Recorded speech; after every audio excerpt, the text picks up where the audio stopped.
অবাধ, সুষ্ঠু ও গ্রহণযোগ্য নির্বাচন নিশ্চিত করতে সশস্ত্র বাহিনীকে সর্বোচ্চ সতর্কতার নির্দেশ দিয়েছেন প্রধান উপদেষ্টা ডক্টর মোহাম্মদ ইউনূস।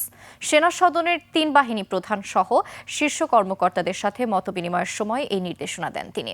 এ সময় ১২ই ফেব্রুয়ারি নির্বাচন ও গণভোটকে বাংলাদেশের গণতান্ত্রিক ভবিষ্যতের জন্য অত্যন্ত গুরুত্বপূর্ণ বলেও উল্লেখ করেন প্রধান উপদেষ্টা। মেহেদী হাসানের রিপোর্ট।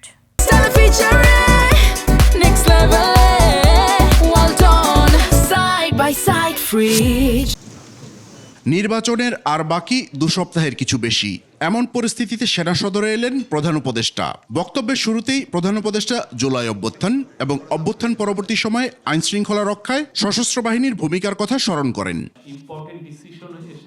পরে ব্রিফিংয়ে প্রধান উপদেষ্টার তথ্য সচিব বলেন, সংবেদনশীল সময়ে একটি অবাধ, সুষ্ঠু, নিরপেক্ষ ও উৎসবমুখর নির্বাচনী পরিবেশ নিশ্চিত করতে সশস্ত্র বাহিনীর ভূমিকার উপর গুরুত্ব দিয়েছেন প্রধান উপদেষ্টা। জাতীয় সংসদ নির্বাচন বাংলাদেশের গণতান্ত্রিক ভবিষ্যতের জন্য একটি অত্যন্ত গুরুত্বপূর্ণ সন্ধিক্ষণ।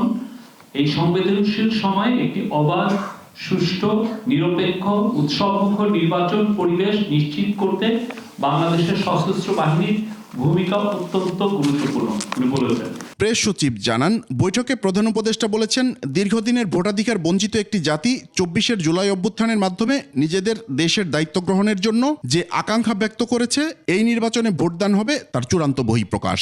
প্রধান উপদেষ্টা বলেন, গণভোট ও জাতীয় সংসদ নির্বাচন বাংলাদেশের ভবিষ্যৎ গণতান্ত্রিক উত্তরণের জন্য একটি অত্যন্ত তাৎপর্যপূর্ণ সন্ধিক্ষণ। তরুণদের একটি বড় অংশ এবারের নির্বাচনে প্রথমবারের মতো ভোট দেবে বলে উল্লেখ করেন ডক্টর ইউনূস। মেহেদী হাসান, ২১ টেলিভিশন, ঢাকা।